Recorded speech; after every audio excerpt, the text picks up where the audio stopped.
কাছে টাকা চাইতে যাচ্ছে এবং আপনার ওই বন্ধুকে বাঁচানোর জন্য আপনি তাকে বলবেন এই লোক কিন্তু টাকা ধার নিয়ে দেয় না ভাই, এইটা হচ্ছে জায়েজ গীবত। অথবা কেউ মেয়ে দেখতে গেছে আপনার এলাকায়, মেয়ে তো সংসার করবে, এই মেয়েটার একটা দোষ আছে, মানে খারাপ মেয়েটা কোনো কারণে হয়তো খারাপ বা এরকম কিছু, তার গীবত করে দেওয়া জায়েজ। কথাকে বোঝাতে পেরেছি আমি? ভাইরা আমার কথা বুঝছেন তো? তাহলে গীবত তিন প্রকার, এক হচ্ছে হারাম, দুই ওয়াজিব, আর তিন কি জায়েজ। তিন হচ্ছে জায়েজ, এ হচ্ছে গীবত। রাসূল সাল্লাল্লাহু আলাইহি ওয়াসাল্লাম বলছেন একজন ব্যক্তির গালটাকে চিরে দেওয়া হচ্ছিল, সে কি করত? দিন রাত মানুষের নামে গীবত করত, দিন রাত কিচ্ছা কাহিনী বলতো, দিন রাত মিথ্যা কথা বলতো, দিন রাত মানুষকে নিয়ে সমালোচনা করত। এই ব্যক্তির কবরের মধ্যে তার চোয়ালকে ফেলে দেওয়া হচ্ছে। তাহলে যখন আপনার সামনে কেউ গীবত করবে, আপনার কাজ হচ্ছে একটা, আমি শিখে দিচ্ছি, যখন কেউ কোনো মানুষের নাম ধরে বলবে এই ব্যক্তি এইরকম, আপনি বলুন আসসালামু আলাইকুম ওয়া রাহমাতুল্লাহ। বলতে পারবেন? বলতে পারবেন? কেউ যদি কারো নামে করে গীবত করে, আপনি ওখানে উঠে চলে যাবেন অথবা তাকে বাধা দিবেন, ভাই নাম করে না, নাম করে না, খবরদার না, তার ব্যক্তিগত দোস্তুতি আপনারা তোমরা আমাকে বলিও না, এরকম করে তাকে কি করতে হবে? রুখে দিতে হবে। পারবেন? কি গো, চেষ্টা করে বলে ইনশাআল্লাহ, চেষ্টা করতে হবে দিন রাত। এক। দুই, রাসূল সাল্লাল্লাহু আলাইহি সাল্লাম দ্বিতীয় দৃশ্য দেখলেন, একজন ব্যক্তি আরামকে দ্বারায় যেমন করে বিশ্রাম নেই, ঠিক তেমন করে বিশ্রাম নিচ্ছিলেন, বিশ্রাম নেওয়ার মতো বসে শুয়েছিলেন। আর একজন ব্যক্তি পাথর দিয়ে তার মাথা ভেঙে দিচ্ছিল। এই ব্যক্তিকে তারা দুজন ব্যাখ্যা দিচ্ছে, এই ব্যক্তি হচ্ছে কোরআন এবং সুন্নাহ, কোরআন জানার পরেও ফজরে ঘুমিয়ে থাকতো, কোরআন জানার পরেও দিনে রাতে 5 ওয়াক্ত সালাতকে মিস করতো, কোরআন জানার পরেও ইসলাম নিয়ে গাফেল ছিল। জনাব, আজকে আপনারা আপনাদের মসজিদের উন্নতি কল্পে জলসা করছেন, তাই তো? মসজিদের উন্নতি কল্পে জলসা, মসজিদের জুমার দিনে লোক হয়তো ধরে না, এটা সত্য কথা, কিন্তু বলেন তো এই মসজিদে ফজরে কতজনের উপস্থিতি থাকে? বলেন, সামনে যারা আছেন মসজিদের লোক কেউ থাকলে বলেন, ফজরে কতজন নামাজ পড়ে যে মসজিদে ছিলাম আমরা? লোকজন কি জলঙ্গি থেকে ভাড়া করে এনেছে নাকি ভাই? আমি 9-10 জন ফজরে হয়, 9-10 জন। আচ্ছা, 9-10 জনের কি দাঁড়ানোর জায়গা হয়? মসজিদের জায়গা হয় কি? ওইটুকু রেখে বাদ বাকি ভেঙে ফেলবেন, মসজিদ দরকার নেই তো। উন্নতি মানে বুঝেন না বোধহয়। আমার এই মোবাইলে হয়ে যায়, আমার আইফোন কিনা যুক্তি আছে কি? কেউ যদি আমাকে দেয় যেটা ভিন্ন কথা, ওটা আলাদা কথা, কিন্তু আমার কিনা যুক্তি আছে কি? আমার বাড়ি এতটুকু, আমার কবর আমার 3.5 হাতে হবে, 6 হাত কিনে আমার যুক্তি আছে কি? তো উন্নতি কল্পে যদি জলসা মসজিদের জন্য হয়, তাহলে মুসল্লি যখন ধরবে না তখন। এখন আপনি বলতে পারেন শাহিনুর রহমান ভাই, বলছি জুমার দিনে তো মুসল্লি আসে না, তো জুমার দিনে যারা আসে এরা তো মুনাফেক। বুঝেননি? শুধু জুমার দিনে যারা আসে এরা কি মুসলমান বলে আপনি মনে করেন? আমি এদেরকে মুসলমান বলি না। কেন? রাসূল সাল্লাল্লাহু আলাইহি ওয়াসাল্লামের অসংখ্য হাদিস আছে, যারা সালাতকে ত্যাগ করে দেয় এরা মুসলমান নয়। যারা 5 ওয়াক্ত সালাত আদায় করে তারা হচ্ছে মসজিদের মুসল্লি। 8 জনের জায়গা হয়, বাকি মসজিদের দরকার নাই। এত উন্নতি গল্প কিসের? আবার বলছে বাবরি করব, 48% মসজিদের সালাতই হয় না। আজকে তো আল্লাহ জানে, মুয়াজ্জিন হয়তো বলবো হাইয়া আলাস সালাহ, আমরা শুয়ে শুয়ে বলবো কিছু, তোরা 3 জন মিলে চালা। আজকে জলসা শুনেছি, অনেক নেকি অর্জন করে ফেলেছি। বেশিরভাগ মসজিদে ফজরে যদি আপনি যান, ফজরের ঈদগুলা যদি কান্না করতে পারতো, মসজিদকে ভিজিয়ে দিত। বিশ্বাস করেন, মসজিদকে ভিজিয়ে দিত। আজকেই জুমার দিন, তাই না? আজকে কত লোক হয়েছিল, আজকে ফজর আপনি গুনে আমাকে ফোন করে জানিয়েন তো। তাই শুধু জুমার দিনের জন্য আল্লাহ মসজিদ করতে বলেছে? কি বলেন? জুমার দিনে কি স্পেশাল ভাবে ডাকা হয় কাউকে? ওই হাইয়ালা সলাই তো বলা হয় সব সময়, ভোরে বরং স্পেশাল কিছু বলা হয়। ভোরে ভোরে একটা বাক্য স্পেশাল বলা হয় না, আস-সালাতু খায়রুম মিনান নাওম। তোমার যে ঘুম নিম লেগে আছে, তোমার এই ঘুমের চেয়ে নামাজ কোটি কোটি মিলিয়ন মিলিয়ন গুণ উত্তম। So you have to come to the mosque. তোমাকে এখনই মসজিদে আসতে হবে। আমরা ভুলে গেছি, আমরা ভুলে গেছি। এবার দেখেন আপনাকে বুঝাই, রাসূল সাল্লাল্লাহু আলাইহি ওয়াসাল্লামকে তারা ব্যাখ্যা দিচ্ছে, যেই ব্যক্তি কোরআন জানার পরে ঘুমিয়ে থাকে তার কবরের মধ্যে মাথাকে ভেঙে দেওয়া হচ্ছে। এখনো অনেকে ভাবছে যাক বাঁচা গেল, কোরআন জানি না, মনে করছে কোরআন জানি না। জি, সূরা ফাতিহা জানেন, কুল হু আল্লাহু আহাদ জানেন, তার মানে আপনিও কোরআন জানেন, বাঁচার রাস্তা নাই। আপনিও জানেন বাঁচার রাস্তা নাই।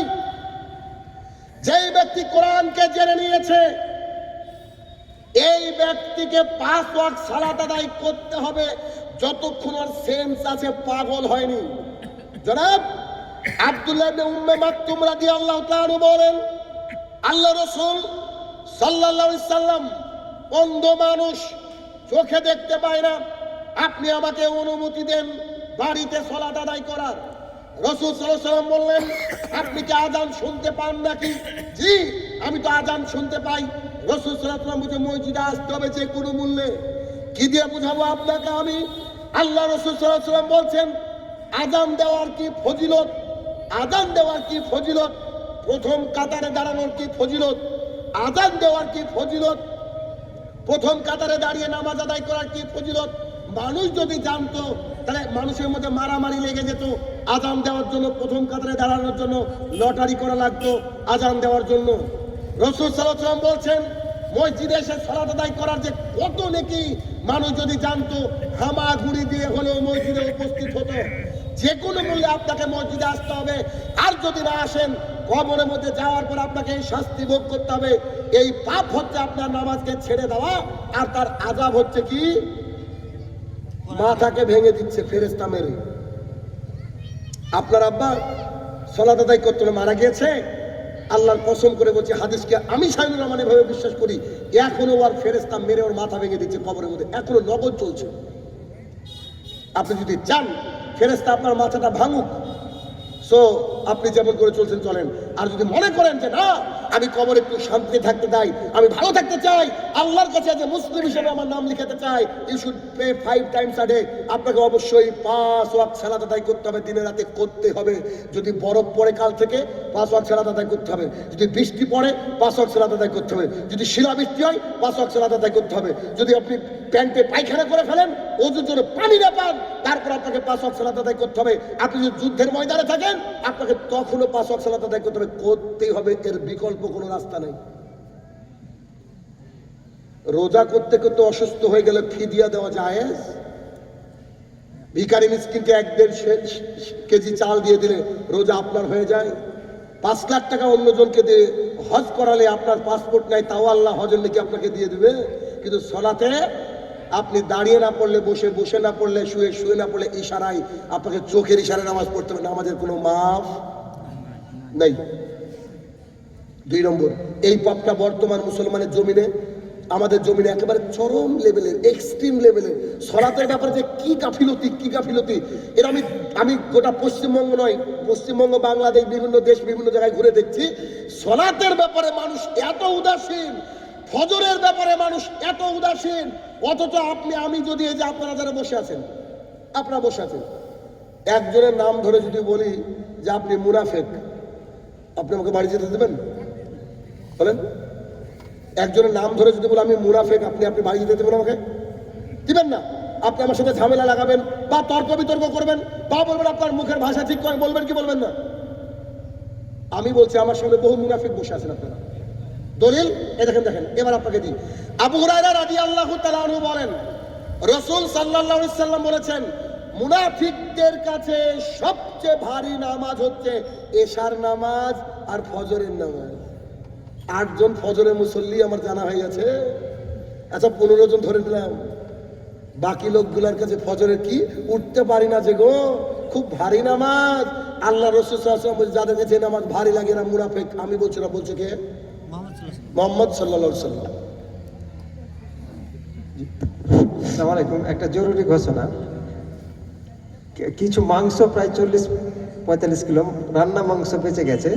কারো যদি দরকার থাকে 200 টাকা কিলো করে কিনতে হবে। এটা মসজিদ কর্তৃপক্ষের পক্ষ থেকে ঘোষণা। 200 টাকা কিলো রান্না করা মাংস, যারা নিতে ইচ্ছুক নিয়ে নেবেন।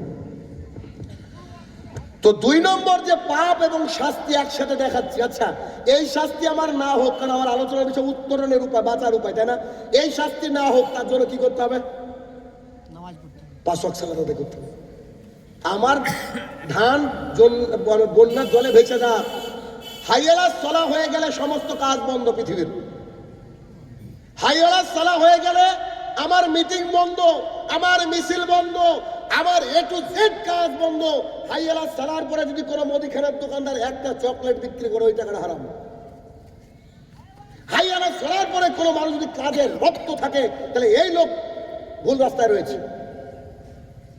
আজান দেওয়ার সাথে সাথে আপনাকে একেবারে রেডি হতে হবে। আরে কাশ্মীর যাবেন বেড়াতে, দিল্লি যাবেন বেড়াতে, আপনি আজমের শরীফ যাবেন বেড়াতে, দেখতে যাবেন, আপনি কত জায়গায় বেড়াতে যাবেন, 1 মাস আগে প্রস্তুতি গ্রহণ করেন। আর নামাজ আপনি দৌড়ে গিয়ে ধরবেন, তার আগে প্রস্তুতি নাই। রাসূল সাল্লাল্লাহু আলাইহি ওয়াসাল্লাম বলছে, খবরদার তাড়াহুড়া করে এসো না। তাড়াহুড়া করা শয়তানের কাজ। আপনি আল্লাহর সামনে দাঁড়াতে যাচ্ছেন, আগে থেকে ওযু করে 5-10 মিনিট আগে আমি যেটা মানুষকে নসিহত করি, আমি আমার ব্যক্তিগত জীবনে, আমার পারিবারিক জীবনে আমি বলে দিয়েছি আমার সন্তানকে, বেটা সলাতের মিনিমাম 10 মিনিট আগে ওযু করবা, একবারে রেডি থাকবা, আল্লাহকে বুঝাবা যে we are ready for prayer, আমরা নামাজের জন্য প্রস্তুত। তাড়াহুড়া কিসের? একেবারে প্রস্তুত। আজান দেওয়ার সাথে সাথে কম্পিউটার বন্ধ হয়ে যাবে, লিনারিটা থেমে যাবে, আমার যাবতীয় মুদিখানার দোকানে ঝাঁপ পড়ে যাবে। এরপরে কি আমি কি করব? সলাতের জন্য ওযু করে বসে থাকবো। রাসূল সাল্লাল্লাহু আলাইহি ওয়াসাল্লাম বলছে, কোনো ব্যক্তি যদি মসজিদে গিয়ে সলাতের জন্য অপেক্ষা করে, আল্লাহ সুবহানাহু ওয়া তাআলা তার অ্যাকাউন্টে যতক্ষণ অপেক্ষা করবে অতক্ষণ সলাতের নেকি দিয়ে দেন। 3, রাসূল সাল্লাল্লাহু আলাইহি সাল্লামকে বললেন সামনে চলেন। অতঃপর তিনি একটা দৃশ্য দেখলেন। এই দৃশ্য ছিল তন্দুরের মতো জায়গা, দাও দাও করে আগুন জ্বলছিল। এই বাক্যটা যখন বলি আমার ভেতরটা কেঁপে ওঠে। কি কারণে জানেন? একটু দেখাই। আমরা দুনিয়ার বুকে আগুন জ্বলতে দেখেছি, আগুনের ওই যে শিখা উপরে যেটা উঠে শিখা, এই আগুনের শিখার উপরে ছাই উঠতে দেখেছি। ছাই, আগুনের শিখার উপরে মোবাইলটা দাঁড়াবে? দাঁড়াবে? সামান্য একটা পাটকাঠি দাঁড়ায় না? এই হাদিসের এই অংশ আমার মাথা ঘুরে যায়। রাসূল সাল্লাল্লাহু আলাইহি ওয়াসাল্লাম বলে, আমি দৃশ্য দেখলাম, নারী আর পুরুষ একসাথে লেগে আছে, আর আগুনের শিখা তাদেরকে তুলে ফেলে দিবে। আস্তাগফিরুল্লাহ। বুঝতে পেরেছেন কি আগুনের গতি? কি বুঝতে পেরেছেন? এই জাহান্নামের ভয় থাকলে আপনার নামাজ কাজা হয় নাকি? এই জাহান্নামের ভয় থাকলে আপনার কি হাত মুখ দিয়ে পাপ হয় নাকি? এই জাহান্নামের ভয় থাকলে আপনার স্ত্রী বুরখা ছাড়া এখানে আসতে পারে নাকি? কাপুরুষ আপনি বিয়ে করেছেন কেন? নির্লজ্জ বেহায়া আপনি। আপনার স্ত্রীকে ঢেকে বেড়াতে পারেননি?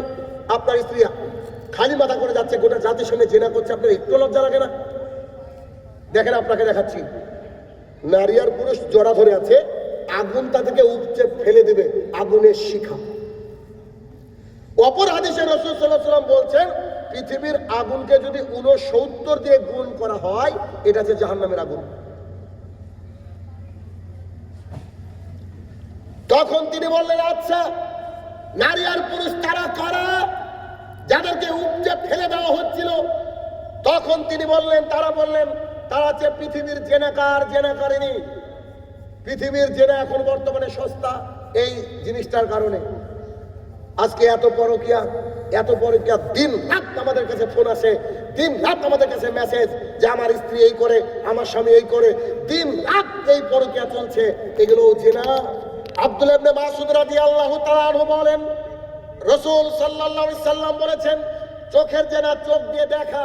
জি, হরিপুরের মানুষ ভাবছে শাহিনুর রহমান আমাদেরকে কাপুরুষ বললো। কেন বলেছি দেখেন, আপনার স্ত্রী হেঁটে যাচ্ছে, আপনার মেয়ে হেঁটে যাচ্ছে বুরকা ছাড়া, হিজাব ছাড়া, নিকাব ছাড়া, আপনার স্ত্রীকে যদি কোনো পুরুষ দেখে, তার চোখ দিয়ে জেনা হচ্ছে। দেখার সাথে সাথে তার অন্তরে চলে আসবে আপনার স্ত্রীর চেহারাটা স্ক্যান হয়ে ভেতরে। আল্লাহ রাসূল সাল্লাল্লাহু আলাইহি ওয়াসাল্লাম বলছে, চোখের দেখা হচ্ছে জেনা, অন্তরের জেনা হচ্ছে অন্তর দিয়ে কল্পনা করা। বলেন তো, কোন একটা মেয়েকে যদি একটা পুরুষ দেখে, তার অন্তরে কল্পনা হবে না? হবে না? পৃথিবীর কোন পুরুষ আছে কি যে নারীকে দেখে কল্পনা করবে না? অসম্ভব, অসম্ভব, এটা মেনে নিতে পারি না আমি। অতএব নারীদেরকে ঢাকতে হবে।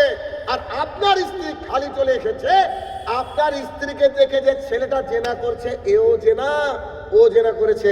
রাসূল সাল্লাল্লাহু আলাইহি ওয়াসাল্লাম একটা হাদিসে বলছেন, কোন মহিলার যদি সেন্ট পারফিউম ব্যবহার করে রাস্তা দিয়ে হেঁটে যায়, আর কোন পুরুষ যদি নাকে গন্ধ পায়, রাসূল সাল্লাল্লাহু আলাইহি ওয়াসাল্লাম যে হুয়া জানিয়া, ও মহিলাটা হচ্ছে জেনাকারী, ও মহিলাটা হচ্ছে জেনাকারিনী, ও মহিলাটা হচ্ছে জেনাকারিনী। কি দিয়ে বুঝাবো? দিন রাত জেনার বাজার চারিদিকে, মহিলারা এত টাইট ফিট পোশাক পরছে। রাসূল সাল্লাল্লাহু আলাইহি ওয়াসাল্লাম বলছেন, নেশাউন, মহিলারা কাসিয়াতুন পরে থাকবে, আর এতুন উলঙ্গ পোশাক। দূর থেকে মহিলাদের শরীরটাকে কোথায় কি ভাঁজ তা বোঝা যায়। এই নারী জেনাকারী নারী, আর যে পুরুষ তাকে দেখে নিজের চোখে তৃষ্ণা মিটাচ্ছে, এরাও জেনাকার। শুধুমাত্র একে অপরের সাথে লেগে গেলে জেনা হয় এমনটা নয়, বরং জেনা এভাবে চোখের দেখাও জেনা হয়। হাদিসটা শেষ করেই রাসূল সাল্লাল্লাহু আলাইহি ওয়াসাল্লাম বলেছে, চোখের জেনা চোখ দিয়ে দেখা, অন্তরের জেনা অন্তর দিয়ে কল্পনা করা, হাতের জেনা হাত দিয়ে স্পর্শ করা, পায়ের জেনা ওইদিকে ধাবিত হওয়া, কানের জেনা কান দিয়ে শোনা। আমি আপনাকে কি দিয়ে বুঝাবো? আপনার স্ত্রীর মূল্য যদি আপনি বুঝতেন, তাহলে আপনার স্ত্রীকে আপনি লোহার জামা তৈরি করে দিতেন। জি, লোহার জামা তৈরি করে দিতেন, অন্তত পক্ষে কালো বোরকা দিয়ে ঢাকাতেন আপনার স্ত্রীকে। কেন? রাসূল সাল্লাল্লাহু আলাইহি ওয়াসাল্লাম বলছে, শোনো, গোটা পৃথিবীটা সম্পদ, গোটা পৃথিবীটা সম্পদ। এই পৃথিবীর মধ্যে অন্যতম দামি, সুন্দর, বিশাল দামি সম্পদের নাম হচ্ছে আলমারাতুস সালিহা, নেককার স্ত্রী। গোটা পৃথিবী বিক্রি করলে হবে না।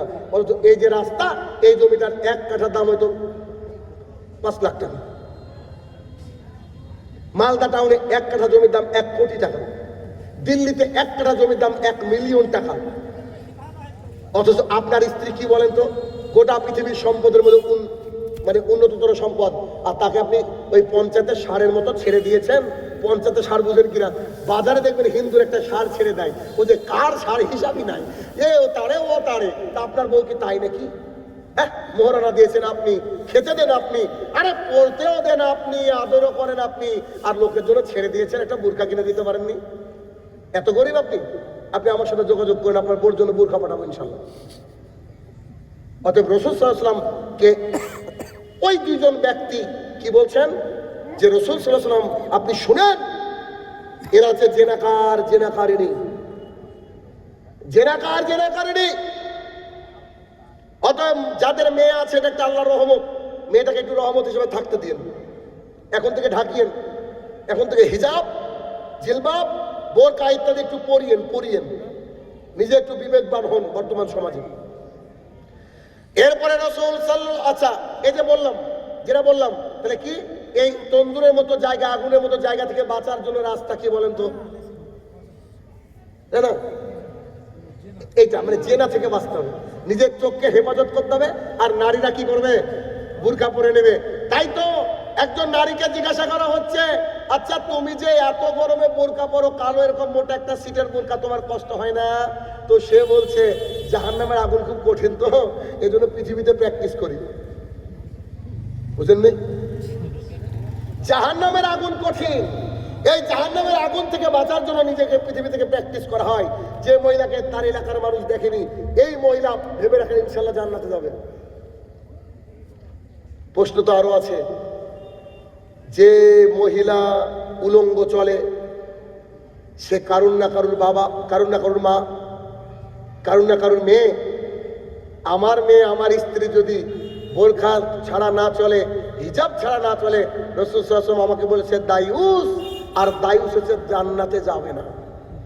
দলিল আন আব্দুল্লাহ ইবনে মাসউদ রাদিয়াল্লাহু তাআলা আনহু قال قال رسول الله সাল্লাল্লাহু আলাইহি ওয়াসাল্লাম, আব্দুল্লাহ ইবনে মাসউদ রাদিয়াল্লাহু তাআলা আনহু বলেন, রাসূল সাল্লাল্লাহু আলাইহি ওয়াসাল্লাম বলেছেন, সালাসাতুন কাদ হারাম আলাইহিম মিন জান্নাহ, 3 শ্রেণী মানুষের জন্য জান্নাত হারাম। এক, মুদমিনুল খামরিন, যে ব্যক্তি দিনে রাতে নেশাদার দ্রব্য পান করে, নেশা ভাঙ করে পড়ে থাকে, লাগাতার দিন রাত নেশাদার দ্রব্য পান করে, এ ব্যক্তি জান্নাতে যাবে না, তার জন্য জান্নাত হারাম। 2, রাজুলাতা মিন নিসাই, পুরুষের বেশধারী নারী জান্নাতে যাবে না। যে নারী চুল কেটে ছোট করে, যে নারী ছেলেদের মতো টি শার্ট পরে, যে ব্লগ করছে, হাই গাইস আমার নাম সাবরিনা আক্তার, ওর বাপের নাম শোরের বাচ্চা, বুঝেননি? মুসলমানের বাচ্চা, ও হাই গাইস বলে ওই মানে নিজের শরীরটা বিক্রি করছে। কোথায় বলেন তো? সোশ্যাল মিডিয়ায়। আরে যারা নিষিদ্ধ পল্লীতে থাকে, যারা যৌন কর্মী, যারা খারাপ মানুষ, যারা পাবলিক প্রপার্টি, যারা কলগাল, তারা তো এক রাত্রেবেলা একটা কিছু চার্জ করে নাকি, কিছু টাকার বিনিময়ে নিজের যৌবনকে বিক্রি করে। আর এই ডিজিটাল বেশ্যা যারা, এই যে ব্লগার, গোটা জাতি শুনছে আমার কথা, শুনুক। এই ডিজিটাল যারা বেশ্যা আছে পতিতা, তারা আবার বিনা টাকায় শুধু লাইক আর কমেন্টের বিনিময়ে দেহ বিক্রি করতে বলে, হাই গাইস। ওর বাপের নাম কি বললাম? মনে থাকবে তো, রাখবেন মনে। ভাইয়ের আমার, 2 3 আর দায়ুস লাদখুলুল জান্নাহ, দায়ুস জান্নাতে যাবে না। সাহাবাই কেরাম বলছে, আল্লাহ রাসূল দায়ুস কি বলেন, বুঝলাম না। তখন মুহাম্মদ সাল্লাল্লাহু আলাইহি ওয়াসাল্লামকে তারা, মুহাম্মদ সাল্লাল্লাহু আলাইহি ওয়াসাল্লাম তাদেরকে বলছে, আল্লাহ জি কুরফি হালাল খাবাস, যার বাড়ির মহিলারা বেপর্দা। জি, কাবার গিলাপ ধরে সারা জীবন কাঁদলে ক্ষমা পাওয়া যাবে? মেয়ে যদি বেপর্দায় চলে, বউ যদি বেপর্দা চলে, বউকে তালাক দিতে হবে, ঠিক আছে, মেয়েকে ত্যায্য কন্যা করে দিতে হবে, কিছু করার নেই। বাবার আঙুল যেদিকে যাবে, স্ত্রী এবং মেয়ের ওদিকে ঘুরবে। কোনো পরপুরুষ আপনার বাড়িতে ঢুকবে না, আপনার বাড়িতে আলাদা জায়গা থাকবে, একান্ত দরকার হলে আপনি বেরিয়ে আসবেন। কোনো নারী কে মানে বাইরে গিয়ে দেখবে না। আপনি গরিব হন, অসুবিধা নাই, বাইরে আলোচনা করেন, রাস্তা আলোচনা হবে, তবুও বাড়িতে ঢোকা যাবে না। তাহলে এইরকম অবস্থা হবে। রাসূল সাল্লাল্লাহু আলাইহি ওয়াসাল্লাম যে পাপের কথা বললো, তাহলে কি করতে হবে? এটাকে বন্ধ করে দিতে হবে, ব্যাস, কিছু করার নেই। এরপরে রাসূল সাল্লাল্লাহু আলাইহি ওয়াসাল্লাম বলছে, আচ্ছা বুঝলাম, আমি একটা বিশাল বড় নদী দেখলাম, যেটা রক্তের নদী। একজন ব্যক্তি চলে আসছিল, তার মুখে পাথর দিয়ে দেওয়া হচ্ছিল। এই ব্যক্তিকে, তখন তারা দুজনে বলছে, এই ব্যক্তির বাড়িতে বন্ধন ছিল। জি, কত আলেম বসে আছে যে শাহিনুর রহমান খালি একটা ভুল করুক না, হাদিসের একটা ইবারত ভুল পড়ুক না, ইত্তাকুল্লাহ আর ইত্তাকিল্লাহ হোক না, একেবারে ধুয়ে ছেড়ে দিব। অথচ গানের সুরে গজল বলছে, তারা নাকি তার মিত ভাই, তাদেরকে কোনো অসুবিধা নাই। কিন্তু শাহিনুর রহমানের জন্য একটা ওত পেতে বসে আছে, ইন্না জাহান্নামা কানাত মিরসাদা, জাহান্নামে এবার ওত পেতে বসে আছে। তো হুজুর আমার জন্য ওত পেতে বসে আছে, রাহুলের জন্য ওত পেতে বসে আছে, কেন এরা ব্রাদার, খালি ভুল করুক না। তার পাশে বসে গজল গাইছে, শিরকি গজল, কোনো অসুবিধাই নাই। গানের সুরে গজল করছে, কোনো অসুবিধাই নাই। তো শাহিনুর রহমানের ভুল ধরি। জি, হাদিসে কি বন্ধন এসেছে? ভাই, এটা পাবলিককে বোঝানোর জন্য, বুঝেন কিনা? আমি আপনাকে বলছি যে মদ হারাম, তো আপনি বিড়ি তো টানবেনি। তো মদের ব্যাখ্যা যখন বিড়ি করেছি, তো হুজুরে গায়ে লেগে গেছে, বুঝলেন না? গায়ে লেগে গেছে। এর গায়ে লাগবে কেন? হুজুর যে খৈনি খাই, জর্দা খাই। হুজুরের যে মেশকাত শরীফ পড়াতে ওই যে বুলুগুল মারাম পড়াতে হুজুরের থুতুতে যে কালার হয়ে গেছে, এটা তার ছাত্র আমাকে বলছে, ওয়াল্লাহি আল্লাহর কসম করে বলছি, ওয়াল্লাহি আল্লাহর কসম করে বলছি, ওয়াল্লাহি আল্লাহর কসম করে বলছি, আল্লাহ আপনার মাধ্যমে তাকে অপমান করিয়েছেন। বলছি, তুমি এই কথা বলছো মানে? তার ছাত্র, সেও অনেক বড় আলেম, তার ছাত্র বলছে যে তিনি যখন আমাদেরকে পড়াতেন, তার মুখের থুতুতে আমাদের এই মেশকাত লাল হয়ে গেছে। এটা গজব না। আপনি আবার খোঁজার চেষ্টা করেন না, গোয়েন্দাগিরি করেন না। আমি আপনাকে বুঝাচ্ছি, একটু দেখেন, আপনি বোঝার চেষ্টা করেন। তাহলে কি, যার বাড়িতে সুদের কারবার, ঘুষের কারবার আছে, সেই ব্যক্তিকে রক্তের নদীতে ফেলে মেরে দেওয়া হবে, এরকম করে পাথর মেরে দেওয়া হবে। জি, হরিপুরে কি বন্ধন আছে? গ্রুপ লোন, এলআইসি, দেখেন সব আছে। রক্তের নদীতে তাদেরকে ফেলে এরকম করে পাথর মারা হবে। যদি রক্তের নদীতে সাঁতার কাটতে চান তো করেন, অসুবিধা কি? অসুবিধা তো নেই। আল্লাহু আকবার। একটা হাদিস, আমার এই হাদিসটা বলতে গিয়ে আগে বলি যে আমার খারাপ লাগে হাদিসটা বলতে, তাও বলি। আবু দাউদের হাদিস, রাসূল সাল্লাল্লাহু আলাইহি ওয়াসাল্লাম বলছেন, 1 টাকা 1 দিরহাম, 1 টাকা আপনাকে বোঝানোর জন্য, 1 দিরহাম মানে আরবিতে এসছে আপনার জন্য 1 টাকা।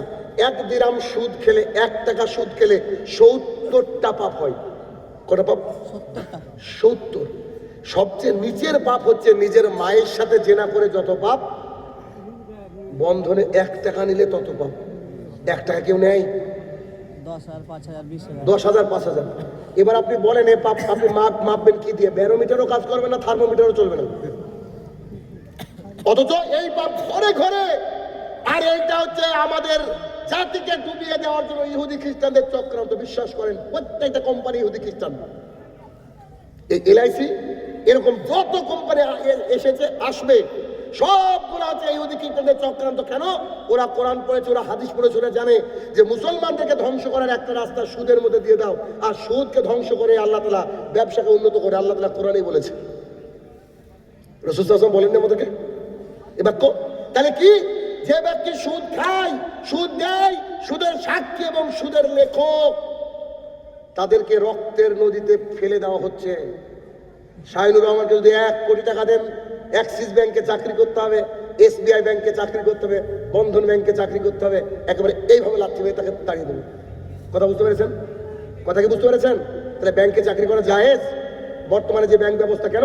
সুদের লেখক আপনি, কিচ্ছু বুঝলেন না, কবরে গিয়ে দেখছেন আপনার কি হয়েছে, আপনাকে রক্তের নদীতে সাঁতার খেলতে হচ্ছে। এটা কি সম্ভব? অতএব যদি নিজেকে মানুষের বাচ্চা মনে করেন, যদি মনে করেন আমার আম্মা জান কলিজার টুকরা, তার সাথে আমি জেনা করতে চাই না, অতএব আজকে রাতে গিয়ে বন্ধনে বই ছিঁড়ে ফেলতে হবে। তুমি মৌলবি, তোমার তো খুব ভালোই লাগে বলতে, ছি আমার ঘৃণা লাগে, আমার মায়ের সাথে আমি জেনা করবো, ছি কথা বলতে তো খারাপ লাগে। আল্লাহ রাসূল সাল্লাল্লাহু আলাইহি ওয়াসাল্লাম এমনি বলেছে, বলেন?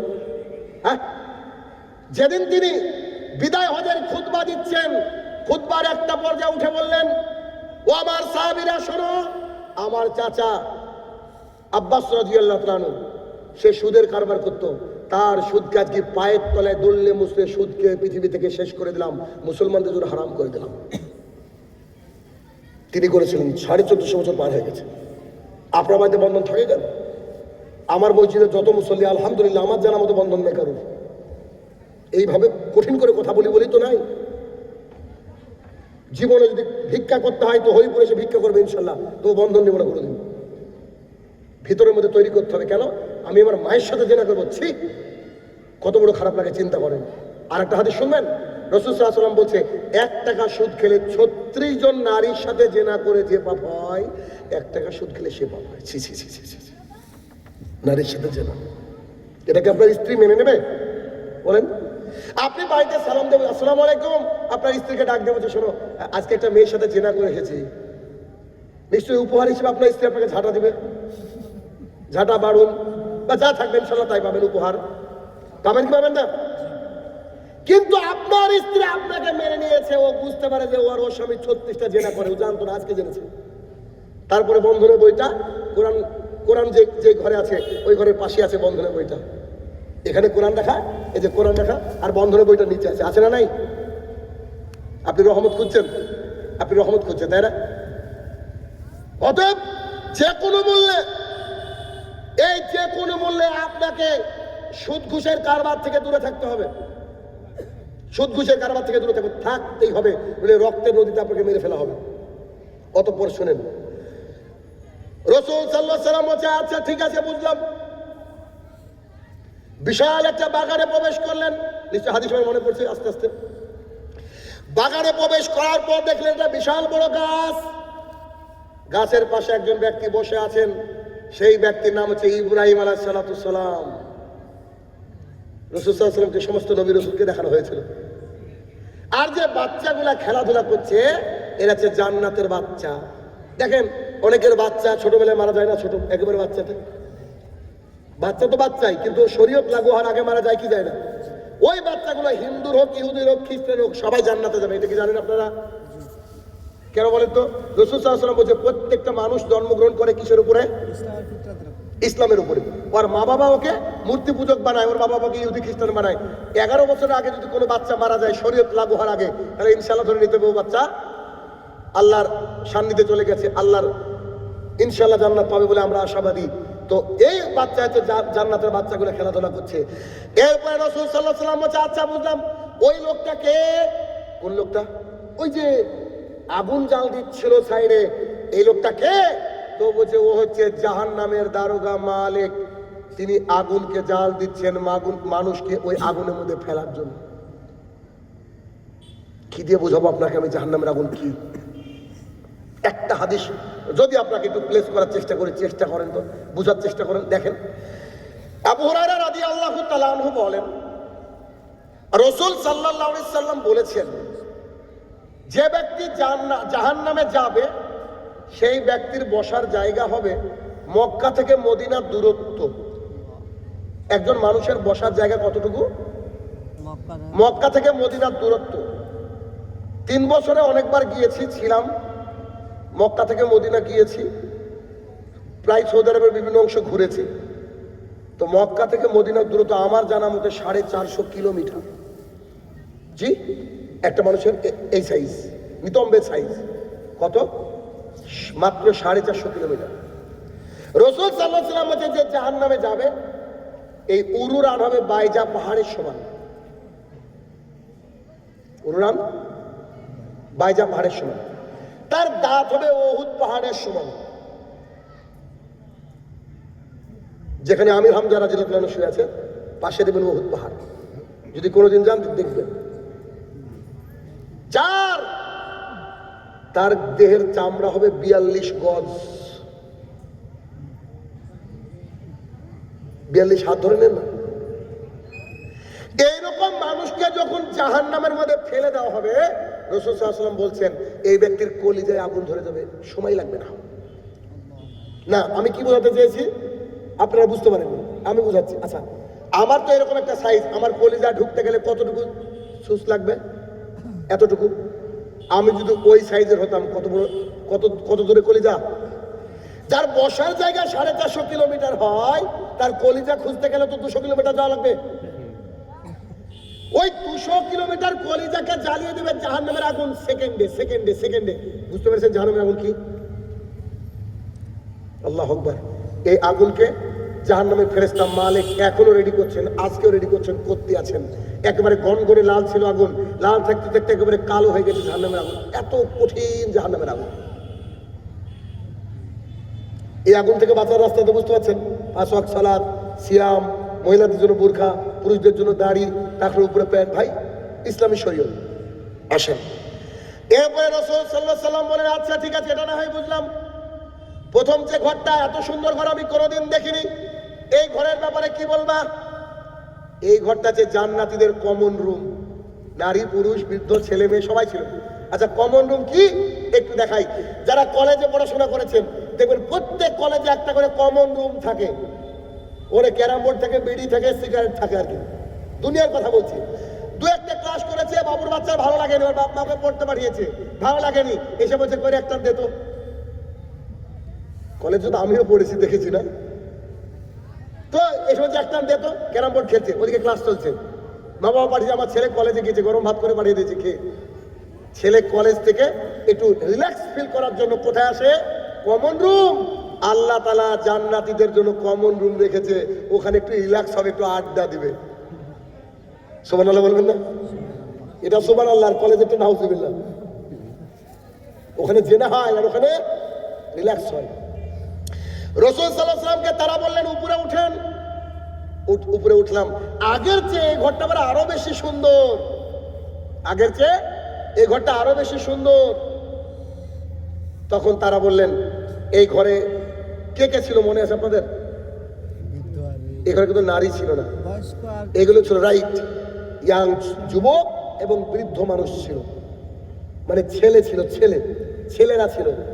রাসূলুল্লাহ সাল্লাল্লাহু আলাইহি ওয়াসাল্লামকে তারা বললেন এই ঘরটা হচ্ছে শহীদদের ঘর, যারা আল্লাহ সুবহানাহু ওয়া তাআলার রাস্তায় শহীদ হয়ে গেছে, এটা তাদের ঘর। শহীদ মানে আমরা জানি না, এখন মানুষ বলে যে চণ্ডী দাস নাকি শহীদ, অমুক শহীদ চণ্ডী দাস, আস্তাগফিরুল্লাহ। আরে শহীদ মানে কি? যে ব্যক্তি শাহাদাত বরণ করেছে, আল্লাহর কালেমার পতাকাকে তুলতে গিয়ে মারা গিয়েছে, এর নাম হচ্ছে শহীদ। বুঝতে পারেননি? আর হাদিসে বর্ণিত যে এগুলা রয়েছে, পানিতে ডুবে শহীদ বা যেগুলো, এগুলা শহীদ। কিন্তু শহীদ এখন চণ্ডী দাসকে বলা হচ্ছে, নরেন্দ্র মোদীকে বলা হবে শহীদ যদি মারা যায় আর কি। তো পরিস্থিতি কত খারাপ চিন্তা করেন। তাহলে কি ওরা শহীদ নয়, শহীদ হচ্ছে আল্লাহ সুবহানাহু ওয়া তাআলার রাস্তায় যারা জীবন দেয় তারা হচ্ছে শহীদ। তাহলে কি দেখা গেল? এইটা। এবার আপনাকে বলেছিলাম শুরুতে 1-1.5 ঘন্টা আগে একটা কথা বলেছিলাম যে হাদিসের এতদূর বললাম, পরেরটা শেষে বলবো বলেছিলাম, পরেরটা শেষে বলবো বলেছি, প্রায় শেষের দিকে। কোনো গজল বলেছি এই পর্যন্ত? আমি জানিও না, 2টো লাইনও মুখস্থ নাই। শুরু করেছি, আপনারা বসে আছেন কেন তাহলে? সবাই তোর গান শুনতে আসে না নাকি? কেউ কেউ আলোচনা শুনতে আসে। আলহামদুলিল্লাহ। দেখেন তাহলে কি এরপরে মানে আকর্ষণীয় কথাটা আমি হাদিসটা রেখে দিয়েছি, আমার খুব মজা লাগে একটু, আপনারও মজা লাগবে। এরপরে তারা দুইজন আমাকে বললো, আল্লাহ রসুল সাল্লাল্লাহু আলাইহি সাল্লাম উপরের দিকে তাকান তো, হাদিসের শেষ অংশ, উপরের দিকে তাকান তো। রসুল সাল্লাল্লাহু আলাইহি ওয়াসাল্লাম বলছে, আমি উপরের দিকে তাকালাম। দুটো হাদিসে দুটো বর্ণনা। রসুল সাল্লাল্লাহু আলাইহি ওয়াসাল্লাম বলছে, আমি এমন মেঘের মধ্যে সাদা একটা ঘর দেখলাম, সুবহানাল্লাহ, এত সুন্দর লাগছে, এত সুন্দর লাগছে, কি যে সুন্দর ঘর, এই দুটো ঘরকে পেছনে ফেলে দিবে, এত সুন্দর ঘর। আর আরেকটা হাদিসে আসছে, উপরে একটা প্রাসাদের মতো কিছু কিছু আবছা দেখা যাচ্ছে, বোঝা যাচ্ছে না। এখন ধরে নিই আমরা আগেরটা, এত সুন্দর ঘর। তখন তারা বলছে, ওইটা হচ্ছে আপনার ঘর। সুবহানাল্লাহ। কার ঘর?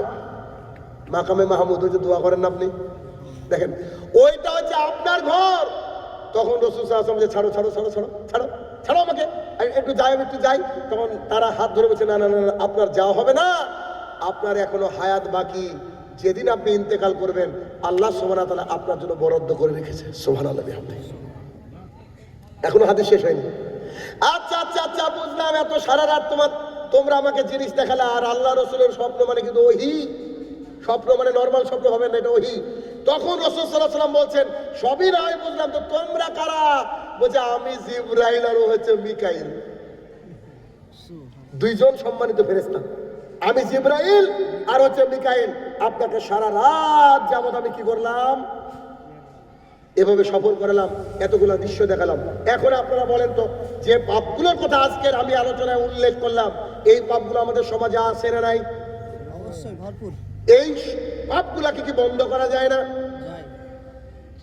গীবত করার জন্য গালকে চিরে দেওয়া হচ্ছিল, মুখ বন্ধ রাখেন, বুঝতে পারেননি? আমাদের বিরুদ্ধে কতজন কথা বলে, কত খারাপ খারাপ কথা বলে। আর একটা হাদিস শোনেন, হাদিসটা শোনেন। আবু হুরায়রা রাদিয়াল্লাহু তাআলা আনহু বলেন, না এটা হাদিসের রাবী আবু হুরায়রা নয়, সম্ভবত আবু বকর সিদ্দিক রাদিয়াল্লাহু তাআলা বা উমর ইবনে খাত্তাব, মেবি আমার মিস্টেক হতে পারে। না, হাদিসটা শুনেন। রাসূল সাল্লাল্লাহু আলাইহি ওয়াসাল্লাম বসে আছেন, আবু বকর রাদিয়াল্লাহু তাআলা আনহু দাঁড়িয়ে আছেন। একজন ব্যক্তি এসে আবু বকরকে গালাগালি শুরু করলো। আবু বকরের ক্ষমতা ছিল না মারের, তাগত ছিল তো। যখন গালাগালি শুরু করলো, আবু বকর বসে আছেন। আরে আশ্চর্য কথা, আবু বকরকে গালি দেয় আর রাসূল সাল্লাল্লাহু আলাইহি ওয়াসাল্লাম মিসকি মিসকি হাসে। প্রিয় মানুষকে গালি দিতে মিসকি মিসকি হাসতে হয় না? মিসকি মিসকি হাসে, গালি আরো গতিতে দিচ্ছে। আরে রাগে না কেন মানুষ? রাসূল সাল্লাল্লাহু আলাইহি ওয়াসাল্লাম আরো হাসছেন। আবু বকরের মেজাজ খারাপ, উঠে আবু বকর তাকে নিতে শুরু করে, কত করো তোমারই। সঙ্গে সঙ্গে দেখছে যে মুহাম্মদ সাল্লাল্লাহু আলাইহি ওয়াসাল্লাম মুখটা লাল হয়ে গেল, ওখান থেকে উঠে চলে গেলেন। আবু বকর কিছুই বুঝতে পারল না, আশ্চর্য কথা। আমি আবার কি করলাম, আমার উপর রাগ করে মনে মনে ভাবছি। আবু বকর রাদিয়াল্লাহু আনহু ওকে ভৎসনা করার পরে রাসূল সাল্লাল্লাহু আলাইহি ওয়াসাল্লামকে গিয়ে বলছে, আমার পিতা মাতা আপনার উপরে কুরবান হোক, কি করলাম গো? ওই লোক আমাকে গালি দিচ্ছেন, আপনি মিসকে মিসকে হাসছেন। আবার আমি যখন কথা বলতে লাগলাম, আপনি উঠে চলে আসলেন, কি ব্যাপার? তখন রাসূল সাল্লাল্লাহু আলাইহি ওয়াসাল্লাম বলছে, ওই লোক যখন তোমাকে গালিগালাজ করছিল, তোমার তরফ থেকে ফেরেশতা ঝগড়া করছিল। সুবহানাল্লাহ। আপনার বলা লাগবে না, আল্লাহর ফেরেশতা আপনার হয়ে কাজ করবে। ফেরেশতা তোমার হয়ে জবাব দিচ্ছিল, তা আমি মিসকে মিসকে হাসছিলাম যে তুমি বলা শুরু করেছো, তুমি বলতে শুরু করেছো, ফেরেশতা চলে গেছে, শয়তান চলে গেছে, আর যেখানে শয়তান থাকে সেখানে মুহাম্মদ সাল্লাল্লাহু আলাইহি ওয়াসাল্লাম থাকে না। বুঝতে পারলেন কিনা? কেউ যদি কোনো কথা বলে কি করবেন? চুপ থাকতে হবে। বলেন, চুপ থাকতে হবে। ফালিয়াকুল খায়র আও লিয়াসমুত। If you want to say something, say good thing, otherwise just keep your mouth shut. কিছু বলতে গেলে ভালো বলবেন, নাহলে চুপ থাকবেন, ব্যাস, আর কিচ্ছু করা লাগবে না। তাহলে চুপ থাকলে বেঁচে গেলেন, কি গেলেন না, বাঁচলেন। 2 নম্বর শাস্তি কি দেখেছিলেন মনে আছে?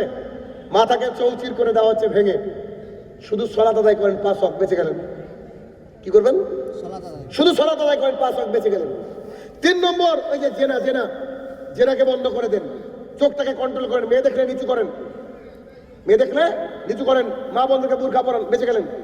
4 নম্বর, রক্তের নদীতে ফেলে দেওয়া হচ্ছিল, বন্ধন উঠিয়ে দেন, গ্রুপ লোন উঠিয়ে দেন, এলআইসি উঠিয়ে দেন, সুদ ঘুষের কারবারকে বন্ধ করে দেন, পাপ বন্ধ হয়ে গেল। কত সহজ! কত সহজ। তারপরে তারপরে আর কি দেখলেন? ভূমিকম্প, আগেরগুলো তো বললামই, ওগুলো প্রতিকারও বলে দিয়েছি। অতএব ভাইয়েরা আমার, জীবনকে পরিবর্তন করুন, শুধু আলোচনা শুনলে হবে না, জীবনকে পরিবর্তন করতে হবে। শেষের দিকে সে দুটো কথা বলবো, সেটা হচ্ছে এই, 1 নম্বর কথা হচ্ছে, যেহেতু এটা মসজিদের উন্নতি করবে জলসা, যদি অন্তত আমার এই বক্তৃতা শুনে পাবলিক কিছুটা মসজিদের দিকে আসে তো আলহামদুলিল্লাহ, আসুক দেখি। আমার মসজিদে 100-তে 100 মুসল্লি ফজরে, চলেন দেখো। আমি কোনো ছাড় দিই না। আমি বলে দিয়েছি যে 5 ওয়াক্ত সালাত আদায় করবো না, জানাজা পড়াবো না, কুকুরের মতো পুঁতে রাখবো। বুঝতে পেরেছেন? আছে একদম। যেহেতু মসজিদের উন্নতি করবে জলসা, আমি চাইবো শেষে যারা আছেন, যদি 5 টাকাও পারেন, 5 টাকাও আমার হাতে দিয়ে যাবেন, হ্যান্ডশেক করবেন, মানে মুসাফা করবেন। আবু দাউদের হাদিস, রাসূল সাল্লাল্লাহু আলাইহি ওয়াসাল্লাম বলেছে, 2 মুসলমান ভাই যখন একে অপরের সাথে হ্যান্ডশেক করে, ছেড়ে দেওয়ার আগে আল্লাহ উভয়ের সাগিরা গুনাহ ক্ষমা করে, ছোট ছোট গুনাহ কি করে? ক্ষমা করে দেয়। ক্ষমা করে দেয়। এটা 1 নম্বর কথা, আপনারা দিতে থাকবেন, আলোচনা শেষ প্রায়। আর 2 নম্বর কথা,